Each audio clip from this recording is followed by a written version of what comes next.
need to take a picture of the audience once the speech concludes. So when you hear the bell at the end of the speech, please remain seated until after the photo has been taken. Franco and his family would like to sincerely thank all of you for your attendance and your support today. It really means a lot to all of us. Each of the speeches is unique and different from the other ones, but they all share an overarching theme, facing our fears and challenges. Finally, presenting speech 15 of 23, entitled Back to the Future, please help me welcome Franco Skanga.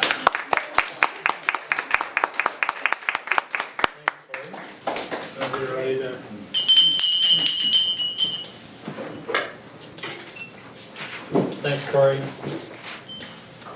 Thank you very much for everyone joining us today. Can everyone hear me okay? Pardon me? I'm Yes. very hard of hearing. I can't really hear what you're saying. Okay, we'll do our best to turn the volume up a little bit here. How's that? How's that? All right? Great. Helps me to speak lighter anyway, so thank you very much. It's been an interesting day so far, and being an audience this far in the day, you get the benefit of getting some of the highlights of the speeches previously.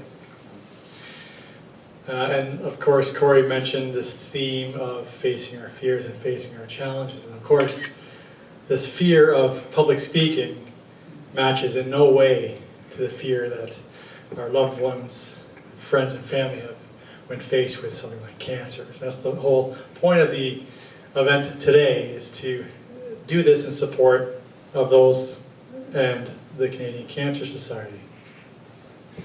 I've talked about the value of fear. I recently just at the Mount Zion Hall in Brooklyn talked about my father as a bricklayer and some of the things I learned as being a laborer, a son of a bricklayer, and helping my father through the years growing up. And some of those values I learned in that as well, and how they apply to this event.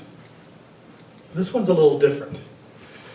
This one, I talked a little bit about this in a previous speech where I referred to the benefits of thinking like a child, or have a youthful approach to any kind of challenge or fear.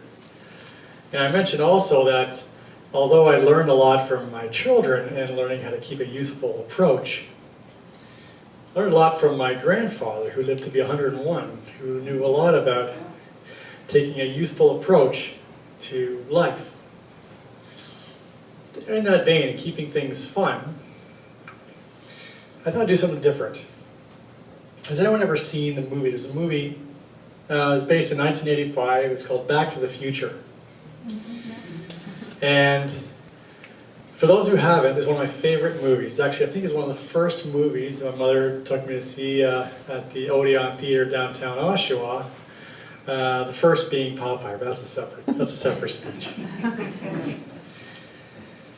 It's one of my favorite movies, and there's a number of reasons why it's my favorite movie, and I wanted to talk about it today. Now, before I go on, I'll give you the plot of the movie. I hope I get it right. It's based in 1985, and the character Marty, played by Michael J. Fox, was a young man, a teenager in town, and kind of aspiring musician, and looking to get out of the town, grow up and graduate from high school and leave. His father was bullied by his boss, and his mother wasn't very happy, and she drank a lot, and his brother and sister's siblings were kind of distant from him as well, and doing their own thing. And he also had a friend who was a mad scientist, and through a series of events, finds himself in this time machine, which happens to be a car, back in 1955.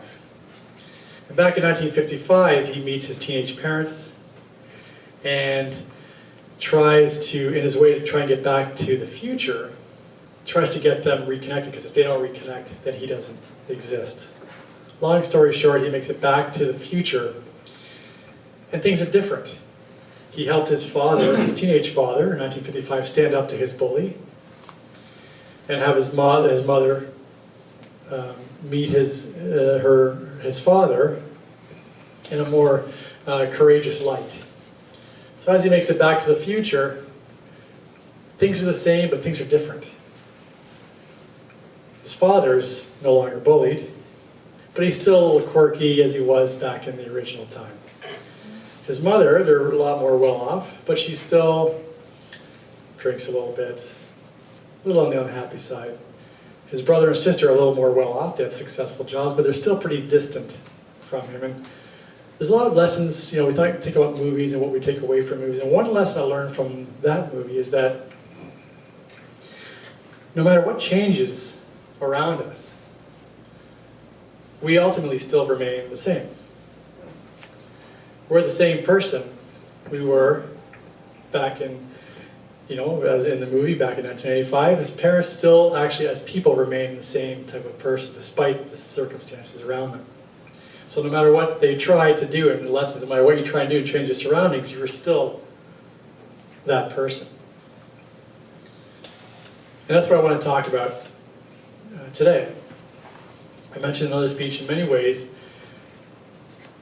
this event is a way of returning to some of the things I enjoyed to do as a child, as a young person. And that was this, public speaking. When I was a kid, I learned back in 1985, I think I did my first speech when I was in 1985, and I loved it. One of the things I loved best about it was connecting with people, sharing ideas. And it was diffused, the fear was diffused by excitement. And you fast forward to 2014, at the time when I started planning this event, things I feared most were sharing ideas, connecting with people. And I would displace the excitement with fear. And so it makes me think about that message from the movie, Back to the Future, where no matter how our circumstances change, we still remain the same. And I think of that 7-year-old self in 1985 being me, who I've kind of rediscovered through this event, who has come kind of back to the future, if you will. But in many ways, I want to talk a little bit about Toastmasters because it's helped me also rediscover that younger self of mine.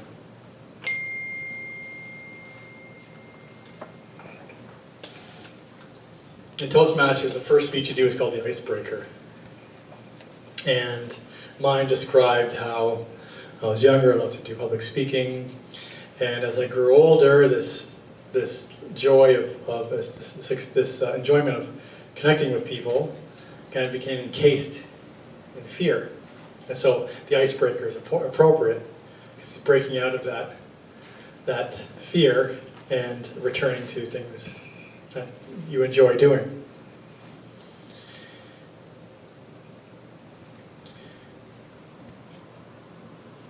And one of the things that Toastmasters helped me to do is just that. I remember meeting the group here who meets here regularly. And it's a great way to just get out of that sense of not being able to communicate, little by little, to communicating. And in a way, when you think about it, all of us, when we were younger, probably were more able to, or less fearful of reaching out and connecting with other people. And I think now, there's always an opportunity, is always there to realize that we are still that same person. I learned, and that's one of the lessons I took away from this event.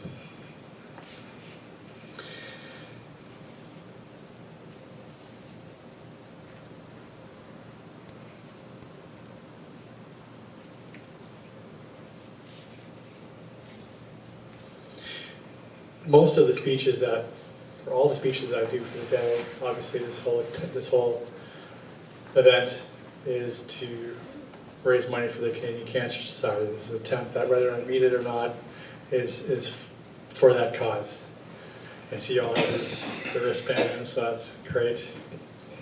And so what I also do is share a story of hope that kind of relates to each of the speeches. And I want to share one with you today. And it's a story of a woman named Dawn, who was a 4-time cancer survivor. She had breast cancer in 2002, liver cancer in 2004. 8 tumors were found in her brain in 2006. All were treated, with some still remaining.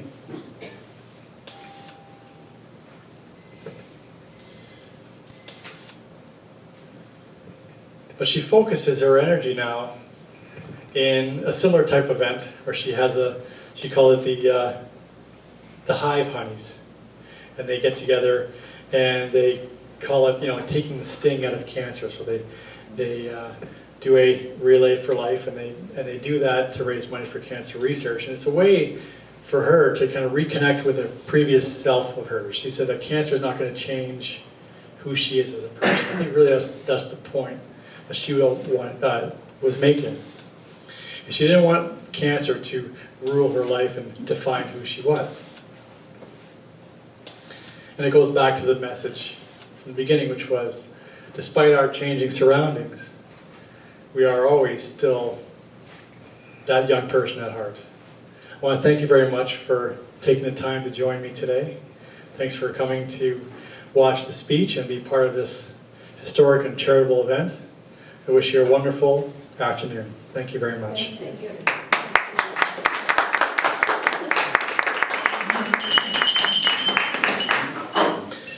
This took an awful lot of courage. Franco, thank you very much for doing this for us today.